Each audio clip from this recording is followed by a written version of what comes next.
Bismillahirrahmanirrahim. Assalamualaikum warahmatullahi wabarakatuh.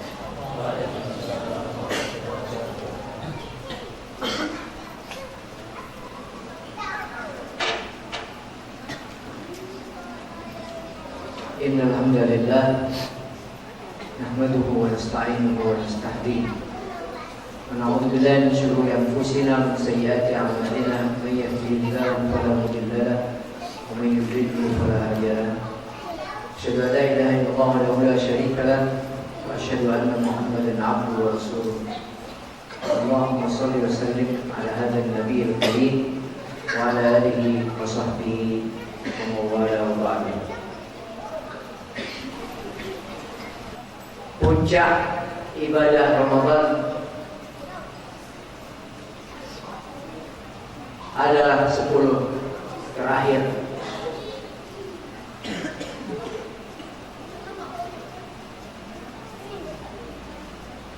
Dan oleh karenanya lah maka kita ketika membaca sirah Rasul sallallahu alaihi wasallam mendapati contoh yang indah untuk kita tauladani. Antara lain adalah beliau pada 10 terakhir ini memberikan contoh keseriusan, lebih serius lagi, lebih sungguh-sungguh lagi untuk menyukseskan Ramadan beliau. Dalam sebuah riwayat, keseriusan itu ditandai dengan 2 hal. Pertama adalah syadda mi'zarah, mengencangkan tali pinggang. Artinya mempersiapkan segala sesuatunya sedemikian rupa lebih sempurna dibandingkan dengan hari-hari sebelumnya. Oleh karenanya kita mengadakan acara semacam ini sebagai penyadaran kepada generasi di zaman ini, sebagai latihan bagi generasi di zaman ini. Kalau di kampung-kampung, kamu lihat di kota-kota, mungkin tidak banyak masjid yang menyelenggarakan kegiatan i'tikaf seperti ini. Kalaupun ada yang ikut juga nggak banyak. Mungkin yang sudah lanjut usia, yang sudah bau tanah, yang sudah mikirin besok bakal mati, apa yang dibawa.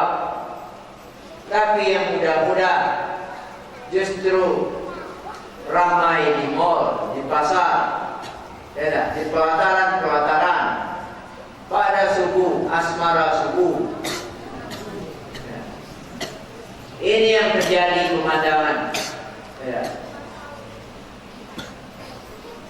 Ketika diajak i'tikaf, kegiatan semacam ini menjadi aneh. Mereka mungkin membahasakan seakan kita ini dikurung,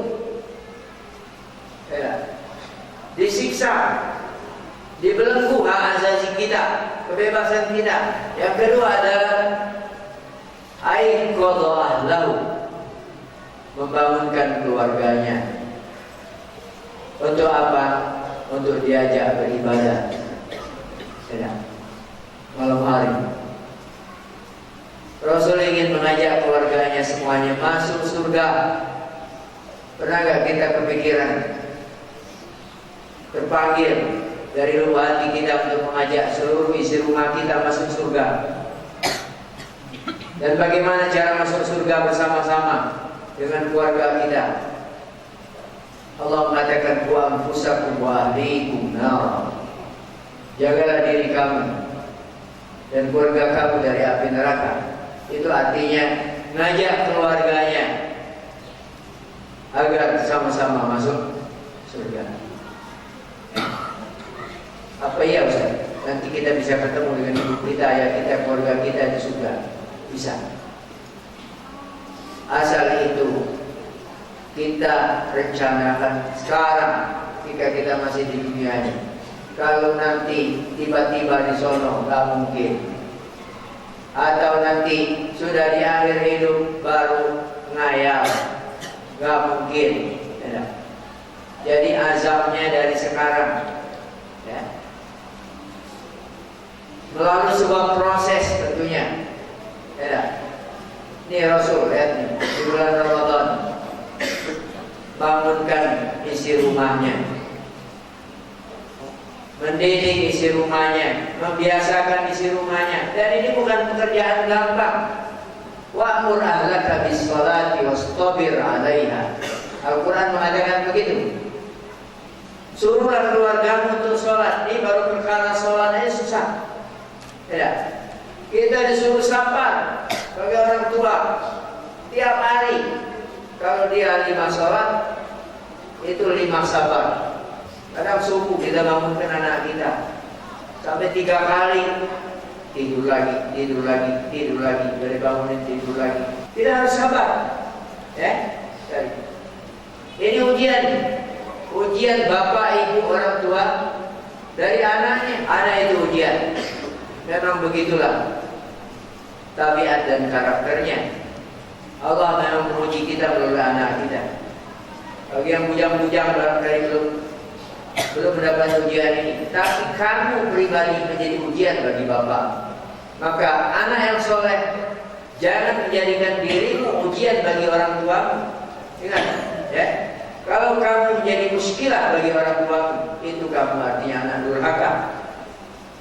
Itu pertanda kamu sebagai tadi anak, ya, terindikasi menjadi anak yang durhaka. Ya. Baik, tadi Rasul sibuk membangunkan keluarganya untuk qiyamul lail. Pernah diceritakan dalam sebuah riwayat, membangunkan ini mantu bahasa kita ya, Ali dengan istrinya sampai dipercikkan banyu. Bayangkan, dipercikkan banyu ya. Karena setan itu musuhnya banyu. Setan dibuat dari api, musuhnya banyu. Sampai segitu. Kalau mantu zaman sekarang baik, atau mertua zaman sekarang baik, lemah mantu. Ini Rasul ini juga membantu juga, ya. Jadi pinter-pinterlah jadi mertua, pinter-pinterlah jadi mantu, ya. Kamu bakal jadi mantu yang mudah-mudahan, ya. Jadi belajar jadi mantu yang baik, ya. Baik. Ini hadis yang pertama, ini cerita yang pertama tentang Rasul, ya, ketika masuk 10 terakhir. Cerita yang kedua, tadi ada hadis yang dibacakan, ya, oleh Ananda Rikas. Aisyah radhiyallahu anha qalat, kana Rasulullah sallallahu alaihi wasallam ya'takifu al-ashr al-awakhir hatta tawaffahu Allah. Rasulullah itu, kata Aisyah, begitu masuk bulan 10 terakhir dari Ramadan itu, beliau iktikaf di masjid sampai wafat beliau. Kebiasaan ini itu sampai wafatnya beliau, ya. Sejak disyariatkannya iktikaf sampai wafatnya beliau membiasakan iktikaf di 10 malam terakhir.